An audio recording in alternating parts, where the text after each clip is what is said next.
Hello students, welcome back to my channel. कैसे हो आप सब? उम्मीद करती हूँ बेटा सभी अच्छे होंगे और अपना ख्याल भी रख रहे होंगे।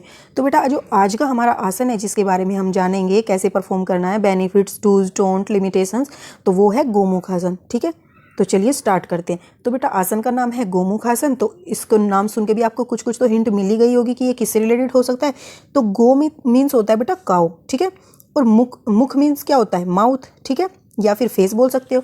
तो इसका मतलब गोमुख आसन के अंदर इस आसन में हम किस तरीके की शेप दिखाई देगी गो के मुख की तरह, ठीक है। किसकी? लेकिन यहाँ पर क्वेश्चन बन सकता है कि किसकी? फेस की दिखाई देगी या लेग्स की दिखाई देगी या हैंड्स की दिखाई देगी, ठीक है।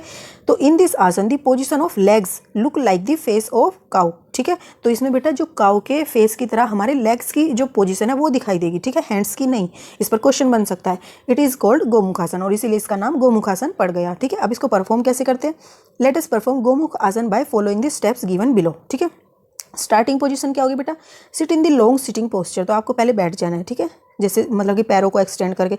फिर आपको क्या करना है? बेंड करना है सीधे लेग को अपने को घुटनों से, ठीक है।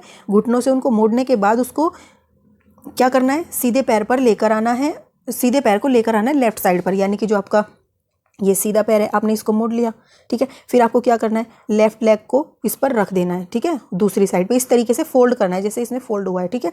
Fold the left leg in the knees and bring the left foot to the right side, ठीक है। मतलब कि ये लेफ्ट था जो आपका राइट गया और राइट वाला आपका लेफ्ट में आ गया, ठीक है। And place it close to the right buttock, ठीक है। तो यानी कि जो हिप्स है बेटा उसके बिल्कुल क्लोज में आपको रखनी है दोनों लेग्स, दोनों साइड पे। ये आपको यहाँ से भी दिख सकता है, इस वाले में अच्छे से समझ आएगा। एक्सटेंड किया था पहले और फिर बेटा अपने लेग्स को बिल्कुल अपने हिप्स से टच करते हुए रख लिया है। और आपके ये हैंड्स हैं, इनको लेग्स मत मानना, ये वाले हैंड है आपके और ये लेग था, ठीक है। Take the left arm over the left shoulder and right arm behind the back and clasp the fingers of both hand at back, ठीक है। तो बेटा अब यहाँ पे आप देख ही रहे होंगे, आपको क्या करना है?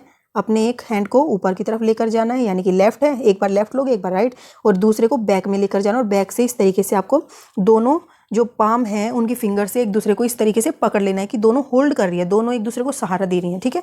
और इस पोजीशन में आपको कुछ देर के लिए रहना है। रिलीज करने के लिए सबसे पहले क्या करोगे?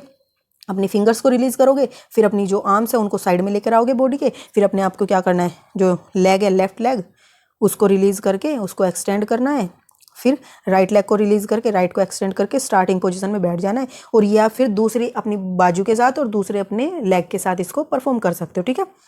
अब बेटा किन बातों का इसमें ध्यान रखना है? तो keep the heels in touch with buttocks, ठीक है। तो बेटा जो आपकी हील्स हैं वो किसके साथ टच करनी चाहिए? जो आपके हिप्स होते हैं, ठीक है, उनके साथ उनको टच करना है। Keep the knees one over the other. और जो आपकी नीज है, घुटने हैं, उनको क्या करना है? एक के ऊपर एक रखना है। लेकिन आप स्टार्टिंग पोजीशन में करोगे तो वो हो नहीं पाएंगे, धीरे धीरे आप वो कर पाओगे, ठीक है। लेकिन जैसे हो रहे हैं धीरे, मतलब स्टार्टिंग में वैसे ही आपको करना है। कोशिश ये रखनी है कि धीरे धीरे आप क्या करो, एक नी को दूसरे ऊपर रख सको, ठीक है। फिर keep the head and neck erect without bending the joints. और अपने जो नेक और हेड है बेटा उनको बिल्कुल सीधा रखना है, कोई भी बेंड नहीं होना चाहिए उनके जॉइंट्स में, गर्दन टेढ़ी या कुछ भी, क्योंकि ये सब करते वक्त हो जाती होगी तभी आपको बोला गया, ऐसा नहीं करना है, ठीक है। एंड लुक इन फ्रंट, और आपको सीधे सामने देखना है। Do not sit on the heels. तो बेटा आपको हील्स पर नहीं बैठना है। जब आप इसको करके देखोगे, ठीक है, तो आपको प्रैक्टिकली तो आपको समझ आ जाएगा, ठीक है। तो हील्स पर नहीं बैठना, ये ध्यान रखना है। लेग पर बैठ सकते हो। Do not allow the knees to be raise. और आपके जो घुटने हैं बेटा उनको उठाना नहीं है, ठीक है। तो इसमें मतलब कि करते वक्त इसमें उठ जाते होंगे, इसी वजह से बोला है कि उनको उठाना नहीं है, ठीक है। जब आप हैंड्स को पकड़ते होंगे तो उस टाइम पर आपके नीज ऊपर उठ जाते हैं, तो उसको ध्यान रखना है। अब बेटा बात करते हैं बेनिफिट्स की। तो it increases the concentration and induce the inner peace. और इसमें क्या करना है? ये तो हमें पता ही है, कंसंट्रेशन इंप्रूव करेगा ये, और एक इनर पीस यानी कि एक आंतरिक शांति का भी इसमें अनुभव होता है, ठीक है।